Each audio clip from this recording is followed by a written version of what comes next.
서울 도봉구의 한 아파트에서 20대에서 30대로 추정되는 남녀 3명이 숨진 채 발견됐습니다. 이들은 처음 본 사이인 것으로 알려졌는데요. 경제적 어려움으로 인한 극단적 선택에 무게가 실리고 있습니다. 자세한 사건 소식 박주희 변호사와 짚어보겠습니다. 어서 오십시오. 안녕하세요. 네, 도봉구의 아파트에서 남녀 3명이 숨진 채 발견이 됐습니다. 경찰 조사 결과 극단적인 선택에 지금 무게가 쏠리는 상황인데 사건 내용부터 좀 말씀을 해주시죠. 네, 20대 남성 1명과 그리고 20대 여성 그리고 30대 여성 3명이 이 한 자리에서 숨진 채 발견이 되었는데요. 네. 말씀하신 것처럼 이들이 발견된 장소는 도봉구 아파트였습니다. 그런데 이 도봉구 아파트는 이 숨진 20대 남성이 이제 거주하고 있던 아파트였습니다. 네. 그런데 이제 아들과 연락이 되지가 않자 아들의 집을 찾았던 어머니가 발견을 하고 신고를 했는데요. 말씀하신 것처럼 극단적인 선택으로 추정이 되는데 더 구체적인 사인에 대해서는 지금 부검이 실시될 예정이라고 합니다. 네, 굉장히 안타까운 상황인데요. 내용을 보면은 이 집에 거주했던 20대 남성, 말씀해 주신 것처럼 경제적 어려움을 겪은 것으로 나타났고요.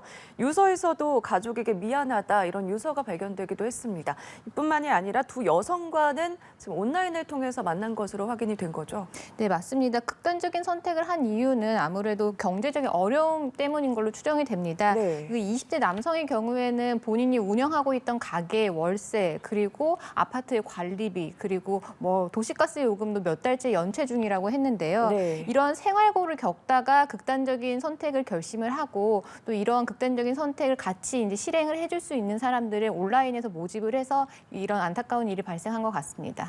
최근에 보면은 이제 경제적 어려움으로 극단적인 선택을 했다 그런 보도들을 자주 접할 수가 있는데 특히 젊은 층에서 많이 보이거든요. 특별한 이유가 좀 있을까요? 네, 맞습니다. 얼마 전에 사실 충격을 줬던 사건 중에 하나가 이제 조윤아 사건이었잖아요. 네. 아이와 같이 이제 뭐 동반 자살을 결정한 이 부부 사건이었는데 이들도 이제 경제적 어려움 때문이라고 추정이 됐습니다.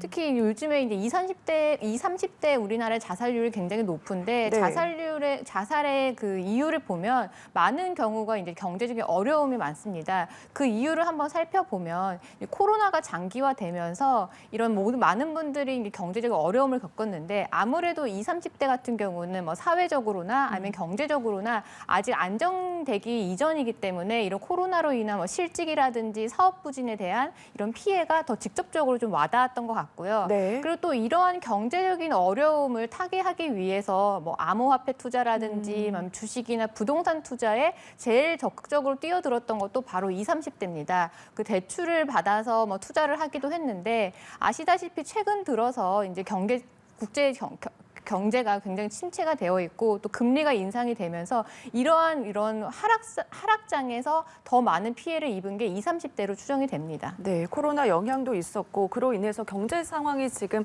굉장히 안 좋은 상황인데 그게 젊은 층에 좀 영향을 미친 것으로 보입니다.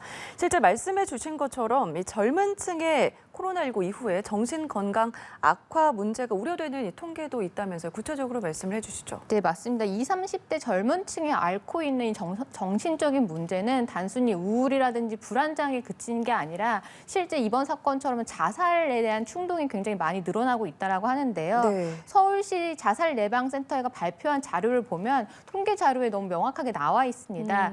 그 서울시 자살예방센터에서 발표한 통계를 보면 2018년까지에는 이 연평균 자살 상담을 한 게 5,500건에 불과했습니다. 그런데 2021년에 상담 건수를 보면 7,500건으로 보통 56% 이상 증가한 것으로 보여지거든요. 그래서 지금은 이제는 이제 20, 30대의 이런 자살률이 그냥 개인에 불과한 문제가 아니라 사회적으로 굉장히 많은 문제점을 나타낼 수 있는 상황이라서 이러한 부분에 대한 사회적인 대책이 좀 마련이 필요할 것 같습니다. 네, 보니까 말씀해 주신 것처럼 30대 심리 상담 건수가 56.9% 급증한 거를 확인할 수가 있는데 이게 개인적으로 상담하는 것도 중요하지만 이에 맞게 정부에서도 지금 시기에 딱 맞는 대책 마련이 좀 필요할 것 같거든요. 어떤 게 시급하다 이렇게 보세요? 사실 아까 말씀드린 것처럼 자살률의 많은 이유 중에 하나가 이 경제적인 어려움이기 때문에 네. 이 부분에 대해서 뭐 지금 굉장히 뭐 즉각적인 대책을 마련하거나 아니면 근본적인 대책 마련이 사실은 뭐 쉬운 건 아닐 겁니다. 하지만 이러한 상담 프로그램부터 그리고 20, 30대가 재개를 할 수 있는 이러한 정책 마련부터 좀 약간 전반적인 사회적인 지원이라든지 정책 마련이 필요할 것 같습니다. 알겠습니다. 다음 내용도 한번 짚어보겠습니다. 어제 부산에서 라이베리아 공무원 2명이 구속이 됐습니다. 보니까 이 사람들이 받는 혐의가 여중생 성폭행이라면서요. 네, 맞습니다. 이 구속된 이 라이베리아 국적의 남성 2명은 부산에서 열리는 국제 행사에 참여하기 위해서 국내에 왔던 라이베리아 국적의 공무원들이었습니다. 네. 그런데 이들은 부산역 인근에서 우연히 만났던 여중생 2명을 본인들이 묵고 있는 호텔로 유인해서 호텔에 감금을 하고 성폭행한 것으로 알려졌습니다. 네, 그런데 이 라이베리아 공무원들이 검거 당시에 외교관 여권을 소지하고 있다 이렇게 말을 하면서 외교관 면책 특권이 있다 이렇게도 주장을 했거든요. 어떻게 구속영장이 발부가 됐고 구속이 지금 된 상황이잖아요. 이 내용도 말씀을 해주시죠. 네, 맞습니다. 이들이 체포당할 당시에도 순순히 체포당하진 않은 것 같습니다. 호텔 문을 열어주지 않아서 예비 키로 문을 열어야지만 네. 될 정도였다고 하는데요. 이들은 이제 체포에 저항하면서 단순히 저항한 것뿐만이 아니라 본인들은 외교관 신분이다, 외교관의 여권을 갖고 있기 때문에 나에게는 면책 특권이 있다 이렇게 주장을 했는데요. 그런데 이제 외교관의 면책 특권이라고 하는 거는 네. 외교관의 이제 여권이 있다라고 해서 언제나 이제 되는 게 아니고요. 그 외교관 면책 특권이라는 거를 규정하고 있는 비엔나 협정이라는 게 있어요. 네. 비엔나 협정에 따라서 외교관의 면책 특권이 주어지는 외교관은 다른 나라의 주재에서 근무하기 위해서 파견된 외교관에 한해서 이런 면책 특권이 주어집니다. 그런데 이들은 지금 부산에서 개최하고 있는 이런 국제 행사에 잠시 참여하기 위해서 우리나라에 들어온 외교관들이지 우리나라에 주재하면서 근무하도록 되어 있는 외교관이 아니기 때문에 외교관의 면책 특권이 없고 즉 우리나라에서 형사 재판을 받을 수가 있는 이런 신분입니다. 네. 그래서 우리나라에서도 우리나라의 형사권을 가지고 이들을 구속하고 앞으로 수사도 진행을 할 수가 있습니다. 앞으로 수사가 어떻게 진행될지도 궁금한데 지금 라이베리아 현지로 인계되는 건 어떻게 되는 거죠? 말씀드린 것처럼 이들이 만약에 면책 특권을 갖고 있는 외교관이었다라고 하면 우리나라에는 형사 재판권이 지금 배제가 되기 때문에 네. 이들을 라이베리아로 인계를 해서 그 현지에서 처리하도록 해야 되지만 말씀드린 것처럼 이들은 이제 외교관의 면책 특권을 받지 않는 신분이기 때문에 우리나라에서 수사부터 재판까지 그리고 형사 처벌을 받을 수 있는 지금 신분이기 때문에 앞으로 우리나라에서 아마 진행이 될 것 같습니다. 네, 지금 라이베리아 쪽에서도 현재 언론에 보도가 된 상황인데 현재에서 이 공무원들의 얼굴과 사진이 모자이크 처리가 되지 않은 상황에서 보도가 된 거거든요. 우리나라에서는 지금 있을 수 없는 일인데 지금 어떻게 된 거죠? 네, 그 초상권에 대한 규정은 초상권을 처리하는 방법은 각 나라마다 조금 다른데요. 네. 우리나라 같은 경우는 언론 보도의 목적이라고 하더라도 법률상 근거 없이 개인의 초상을 공개할 수는 없습니다. 얼마 전에 있었던 우리 신당역 살인 사건의 전주환 같은 경우도 이 신상공개위원회에서 심의를 해서 결정을 해서 신상이 공개가 되었잖아요. 네. 이 건 같은 경우도 마찬가지로 우리나라에서는 함부로 언론에서 언론 보도의 목적이라고 하더라도 초상이나 개인의 신상을 발표는 할 수 없고 지금 이들이 이제 2명이 합동해서 이제 성폭행을 저지른 거기 때문에 특정 강력범죄에 해당이 되거든요. 네. 그래서 이들도 신상공개위원회에서 이 부분에 대해서 심의를 하고 공개하기로 여부를 결정을 하면 언론에서도 이들에 대한 얼굴을 공개할 수가 있습니다. 네. 현재 언론에 따르면은 국내 언론보다 조금 더 깊게 들어간 보도도 찾을 수가 있었습니다. 현재 라이베리아 같은 경우에는 코로나19 이후에 성폭행 사건이 굉장히 급증하고 있는 것으로 알려졌거든요. 이런 일이 또 자국도 아닌 다른 나라에서 발생하다 보니까 지금 현지에서도 적극적으로 협조를 하겠다 이런 얘기를 한 상태잖아요. 앞으로 어떻게 흘러갈 거다 이렇게 보세요. 네, 그 라이베리아에서도 이제 성폭행과의 이제 전쟁을 선포하기도 했는데 네. 이전에 라이베리아에서 이 그 성폭행 사건으로 유죄 판결을 받는 비율을 보면 2%에 불과하다라고 하거든요. 그래서 이 라이베리아에서 적극적으로 대응한다라고 했는데 현지로 갔을 때 실질적으로 이들이 제대로 처벌을 받을지 안 받을지 이런 부분이 있어서 우리나라 국민에 대한 피해가 발생한 거기 때문에 네. 우리나라에서 수사를 하고 처벌을 하고 하는 게 게 더 옳지 않을까 생각이 됩니다. 알겠습니다. 다음 사건도 한번 짚어보겠습니다.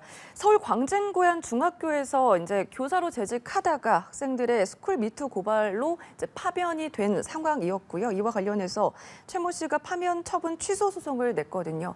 2심에서도 패소를 했다면서요. 네, 이 사건은 이제 2018년으로 거슬러 올라가는데 그 당시에 우리나라에 이제 스쿨 미투라는 게 굉장히 확산이 되었습니다. 네. 이 광진구에 있는 한 중학교의 재학생과 졸업생들은 SNS를 통해서 이 최 모 씨에 대한 이 폭로를 했는데요. 이 최 모 씨는 상습적으로 학생들이 성적 수치심을 느낄 수 있는 발언들을 했다라고 합니다. 그래서 바로 서울시 교육청에서는 이에 대한 감사가 들어갔고 감사 결과 이런 성희롱 발언을 한 게 이제 확인이 되어서 파면 처분을 했는데 이 최 모 씨는 여기에 그치지 않고 파면 취소 소송을 제기를 했습니다. 네. 1심에서도 그렇지만 1심에서는 파면이 정당했다 이렇게 판단이 나왔고 또 여기에 그치지 않고 항소를 했지만 이번 서울고법에서도 역시나 파면은 정당했다. 네. 최 씨가 말한 발언은 교육자로서 할 수 없는 발언이었다 이렇게 판단을 했습니다.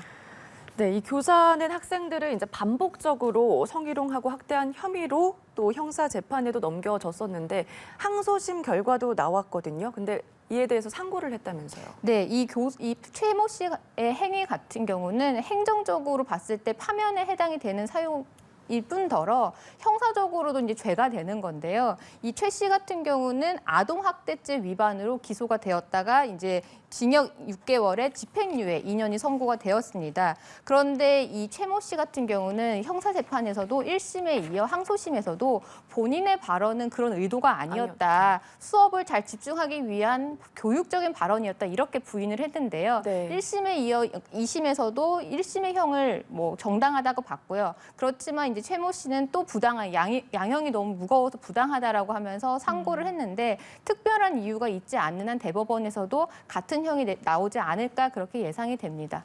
네, 이게 아무래도 학교에서 아이들을 말로 가르치는 이제 선생님이다 보니까 파장이 더 커지는 상황인데 더 강력한 처벌이 필요하지 않을까 그런 생각도 들거든요. 과거에도 보면 비슷한 일이 학교 내에서 있었는데 뭐 증거가 명확하지 않다, 구체적이지 않아서 무죄 판결이 나와서 황당한 판례도 좀 본 적이 있습니다. 이와 관련해서 앞으로 이 재판 결과는 어떻게 나올까요? 이 부분에 대해서는 사실은 이 광진구 이 중학교 사건 같은 경우는 졸업생뿐만이 아니라 재학생까지 모두 한 마음으로 이 부분에 대한 폭로를 했고 이게 발언을 한 거기 때문에 명백한 뭐 녹음이라든지 녹취의 증거는 있지 않지만 그 말을 들은 학생들이 워낙 많기 때문에 이 부분에 대해서 증거로서 인정이 됐던 거거든요. 네. 그래서 뭐 아무리 교육자로서 이건 교육적인 발언이었다, 뭐 수업의 재미를 위해서 한 발언이었다가 하더라도 학생들에게 성적 수치심을 느낄 수 있는 발언이라고 한다라고 하면 당연히 이 부분에 대해서 엄벌을 하는 게 맞고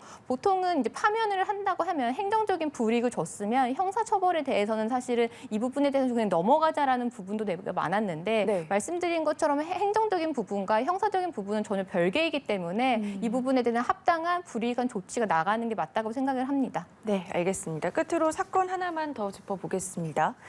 차량 사고로 아들이 응급실에 실려갔는데 음주 여부를 확인하려고 이제 간호사가 혈액 채취를 하려고 했는데 하지 말라고 폭행을 했거든요. 이와 관련해서 50대 재판 결과가 나왔죠.